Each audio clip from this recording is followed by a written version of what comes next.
Hey guys, welcome to day one wrap-up from XFactoryRC. This is Paul Sinclair. Chaz doing the camera work for us. Yay! Hi Chaz. Hi.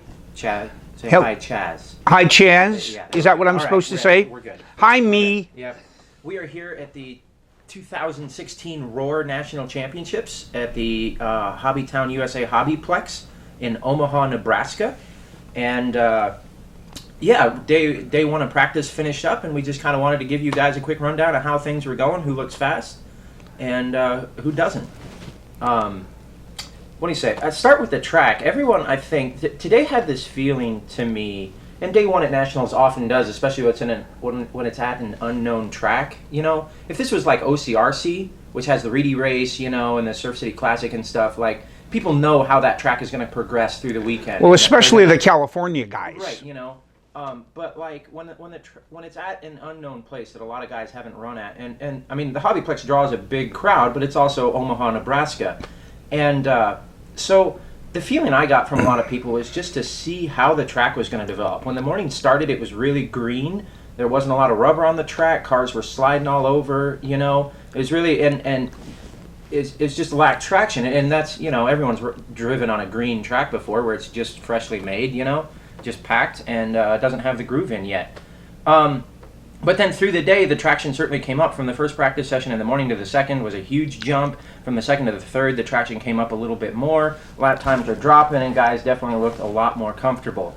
I'd say probably the most comfortable driver I saw out there was the young world champion Spencer Rivkin. His car, he was just driving super smooth, keeping it under control.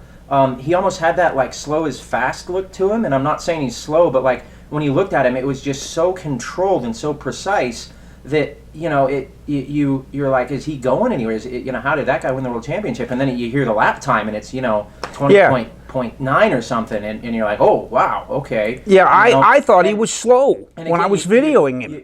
You watch closer, and you can see, you know, he's just so under control, and he's hitting his acceleration points, he's hitting his downsides, and he's just making up time everywhere on that track. Another guy who's looking really precise is Dustin Evans, actually. Dustin Evans in the upper right corner of the track, the tricky, like, you go through these three little bumps, and then you turn uphill, and then there's a left 180 uphill as well, and you really got to keep your car like tight on the line and on the ground. It's really easy to get like a lot of air and kind of blow out the turn. Dustin Evans looked amazingly fast through there, and I was actually in line with his teammate Dakota Fend, you know, waiting for practice late in the race, and Dakota was watching Dustin and just going like, are you kidding me? Like, how is he that precise? And I mean, Dustin Evans has always been one of those guys who's super in control, you know, former Reedy Race winner, Reedy Invitational winner. But he really seems to have his act together, and I think he's been practicing a lot, and he, you know, he could be a contender, kind of your dark horse, you know, not one of the big, I mean, he's obviously a very fast driver, but not one of the big names, you know, like Mayfield or Tebow or Cav. Isn't he a former national champion? Yeah, he's a former, yeah, he won at Chico 2013. Whenever it was. I think, yeah, or not Chico, NorCal. Yeah. He won. Yeah. So he's anyway, no slouch. Right. Mayfield, of course, TLR driver, always looking super fast. But Mayfield doesn't have that like controlled look, right? I mean, I don't think that's a surprise to anybody. Mayfield looks totally ballistic. He's sliding through the corners. He's pivoting his 22 3.0 all around. You know, going through those tight chicanes after the triple, throwing it sideways in through the end of the straightaway. You're like, I mean, on the left side, he's about half an inch from the tube, and you think he's going to snap a knuckle off. And on the right side, you're just waiting for the car to flip off the track and wondering how it's not engaging its rocket boosters and flying off into the distance. You know, Mayfield looks like he's about to send it into orbit, but I've heard him run a 20.8, you know, and a few other people have said that he's gone faster than that. So Mayfield looks like a force. He looks like he came here to really push his car and see what he could do. Guys who haven't impressed me as much, Tebow looks really good and under control, but his car is super soft.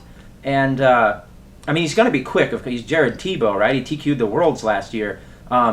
You know, and I think he'll get it together. But just the one little practice, you know, I mean, I was running my own car and dealing with the track and tires and everything else. But the one chance I got to see Jared's two-wheel run, it just looked super soft. And I don't know if he was running like long links and getting the car to like really roll into the corner to try to make traction, you know, but like that super low roll center can give the car a lot of that roll. Like once it gets into the corner, it just like You know, it makes the suspension look soft, or it makes the shocks look soft, like they've just collapsed into the corner. So I don't know if maybe he was trying some stuff, or maybe the tires weren't good when I saw him. But, you know, I'm sure he'll have it together by the time qualifying starts. I'm sure he's probably working on his stuff last night, and, you know, he'll have it together for qualifying. Other guys, we talked about Riven Cavalieri, defending national champion in pretty much every class. He came into SRS last year, the hobby town in Phoenix, and just swept. You know, I mean, he was the man to beat last year. He just looked like he was on a Sunday drive and everyone else was flipping off the track. He looks that way now. Yeah, he's got that. He's another guy who doesn't look fast. Right. Who is. But, you know, I haven't watched Cavalieri as closely as I've watched like Rivkin or Mayfield. You know, it just, again, you're waiting in line, you're waiting for your own runs, and it just, you know, who do you get to see when you're in line? But I'm sure Cav is on point. He's been really back in a tour de force last year, and I'm sure he wants to defend his titles. Anyways, that's kind of a wrap up for day one here. So I should edit this part out. Some other guys looking quick. J.R. Mitch came. J.R. Mitch was originally planning to go. I was talking to him in line again, and he was originally planning to go to the 8-scale Worlds in Las Vegas. But then when he found out that there was this whole like race to qualify for the Worlds and then to run the Worlds, he's like, man, I mean, you know, 8-scale maintenance is enough just for one big race. And he's like, that's 2 big races back to back, you know, because you got to give it everything to qualify, and then you got to run the Worlds. And so he's like, I just saved money and came to the Electric Nats. So J.R. Mitch, always a fast guy, you know. He's been doing a lot of traveling recently. And Max Fleur from the Carolinas looking pretty good out there as well. So that's just a quick day one wrap-up. I'm sure I didn't get to everybody. I'm sure you guys probably have tons of questions. You know, you could post some comments, or if there's someone you want us to talk about, we'll be happy to capture some video. See you guys next time.